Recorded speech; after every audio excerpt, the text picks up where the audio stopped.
Hello students, I am going to biology of class 10. Okay, as you know that chapter 6 is going now. In chapter 6 we are studying life processes. Okay, in previous lecture I was explained respiration.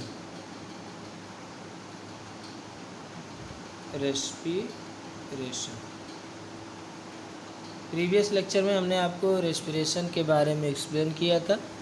Respiration के 3 pathways थे, हमने उसको explain किया था। Respiration जो होते हैं 2 type के होते हैं, aerobic respiration and anaerobic respiration. Previous lecture में हमने एक्सप्लेन किया था। तो यहाँ पे हम देखते हैं एटीपी।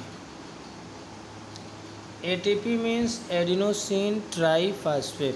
तो इसका फुल फॉर्म होता है adenosine triphosphate.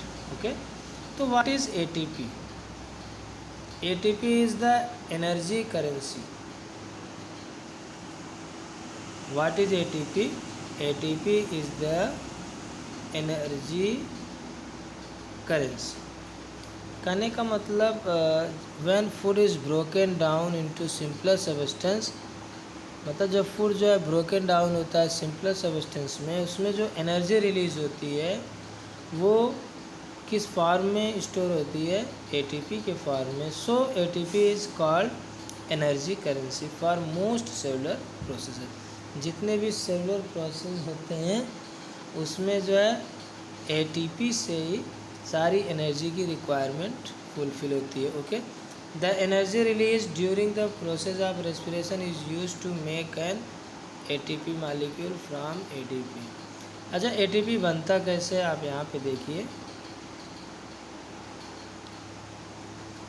ADP plus P equal to ATP.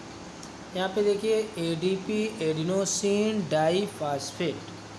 Adenosine diphosphate में जब एक वन फास्फेट जो है ऐड होता है तब यहाँ पे एटीपी का 1 मॉलिक्यूल बनता है, एडिनोसिन ट्राईफॉस्फेट। ओके,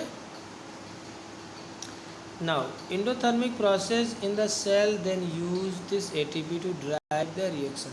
यहाँ पे देखिए एंडोथर्मिक प्रोसेसेस क्या है। प्रीवियस लेक्चर में हमने एक्सप्लेन किया था what is endothermic process. Endothermic process are those reactions in which energy is needed to carry the reactions. तो एंडोथर्मिक जो प्रोसेस होते हैं उसमें ऐसे रिएक्शंस आते हैं जिसमें रिएक्शन को कैरी करने के लिए एनर्जी की रिक्वायरमेंट पड़ती है, और वो एनर्जी कहाँ से मिलती है? एटीपी से। Okay,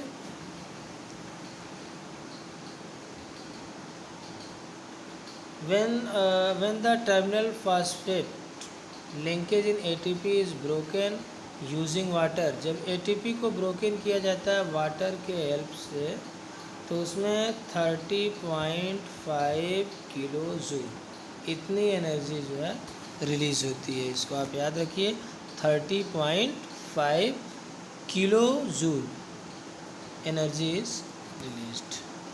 okay,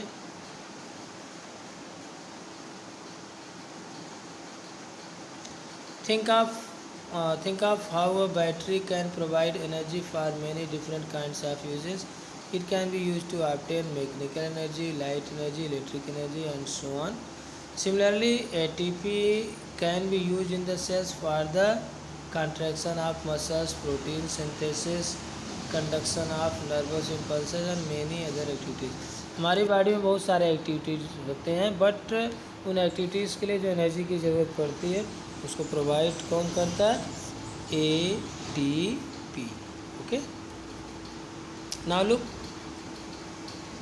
since the aerobic respiration pathway depend on oxygen. हमने बताया था कि एरोबिक रेस्पिरेशन डिपेंड करता है ऑक्सीजन पर। Okay, aerobic organism need to ensure that there is a sufficient intake of oxygen. We have seen that plants exchange gases through stomata. ये भी मैंने आपको बताया था। स्टोमेटा में जो गैसियस एक्सचेंज होता है, प्लांट्स में जो गैसियस एक्सचेंज होता है वो किसके थ्रू होता है? स्टोमेटा के थ्रू गैसियस एक्सचेंज होता है। Okay, and the large intercellular spaces ensure that all cells are in contact with air. Carbon dioxide and oxygen are exchange by diffusion air. और एक चीज़ और, स्टोमेटा में जो एक्सचेंज ऑफ गैसेस होता है वो किस प्रोसेस के थ्रू होता है? डिफ्यूज़न प्रोसेस के थ्रू। डिफ्यूज़न प्रोसेस का मतलब high concentration to low concentration. Okay, तो ये चीज़ आपको याद रखना है। The direction of diffusion depends upon the environmental condition and the requirement of the plant. अब देखिए, डिफ्यूज़न का जो डायरेक्शन है वो किस तरफ होगा, ये डिपेंड करता है एनवायरमेंट या प्लांट्स की रिक्वायरमेंट, एनवायरमेंटल कंडीशन और रिक्वायरमेंट ऑफ प्लांट्स। मतलब प्लांट्स को ऑक्सीजन की रिक्वायरमेंट है या कार्बन डाइऑक्साइड की रिक्वायरमेंट है, उसके हिसाब से डिफ्यूज़न का डायरेक्शन होता है। ओके, अब फॉर एग्जांपल एट नाइट, रात के समय क्या होता है? फोटोसिंथेसिस नहीं होता है। At night when there is no photosynthesis occurring CO2 elimination is the major exchange. तो रात के समय क्या होता है? फोटोसिंथेसिस की ज़रूरत पड़ती नहीं है, तो इसलिए रात के समय कार्बन डाइऑक्साइड क्या होती है? एलिमिनेट होती है। ओके, तो मेजर एक्सचेंज में कार्बन डाइऑक्साइड एलिमिनेट होती है रात के समय। क्यों? Because there is no photosynthesis. Okay, but day में क्या होता है? Just opposite. During the day CO2 generated during respiration is used up for the photosynthesis. Respiration में जो CO2 जनरेट होता है उस CO2 का यूज फोटोसिंथेसिस में होता है, और इस समय जो है ऑक्सीजन रिलीज होता है डे के समय। तो that is the environmental condition. तो ये एनवायरमेंटल कंडीशन होता है जिसके आधार पर कौन सी गैस एक्सचेंज होगी, तो ये टाइम के ऊपर और एनवायरमेंटल कंडीशन पर निर्भर करता है। ये चीज़ आपको ध्यान देना है। Okay, animals have evolved different organs for the uptake of oxygen from the environment and for getting rid of the carbon dioxide। तो एनिमल्स में डिफरेंट आर्गन्स होते हैं ऑक्सीजन को अपटेक करने के लिए फ्रॉम एनवायरनमेंट, ओके, और कार्बन डाइऑक्साइड को रिलीज करने के लिए।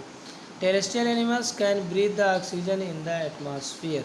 और जो टेरेस्ट्रियल एनिमल्स हैं जैसे डॉग है, ह्यूमंस, डॉग्स हैं, लायंस हैं, डियर हैं, जितने भी टेरेस्ट्रियल एनिमल्स हैं जो ठीक है, तो वो ऑक्सीजन को डायरेक्ट एटमॉस्फेयर से लेते हैं। यह चीज़ आपको ध्यान देना है। All terrestrial animals can breathe the oxygen in the atmosphere. हम लोग भी जो है ऑक्सीजन कहाँ से लेते हैं? एटमॉस्फेयर से लेते हैं। ओके, बट जो एनिमल्स वाटर में रहते हैं वो ऑक्सीजन कहाँ से लेते हैं? Dissolve in water. मतलब वाटर में जो ऑक्सीजन डिज़ोल्व रहता है वो ऑक्सीजन लेते हैं। कहने का मतलब जो एनिमल्स वाटर में रहते हैं या एक्वेटिक एनिमल्स हैं, एक्वेटिक एनिमल्स जो होते हैं वो एटमॉस्फेयर से ऑक्सीजन न लेकर के डिज़ोल्व्ड वाटर में से ऑक्सीजन को लेते हैं। That is the difference between terrestrial animals and aquatic animals. Okay, आप इसको रीड कर लेना होमवर्क में।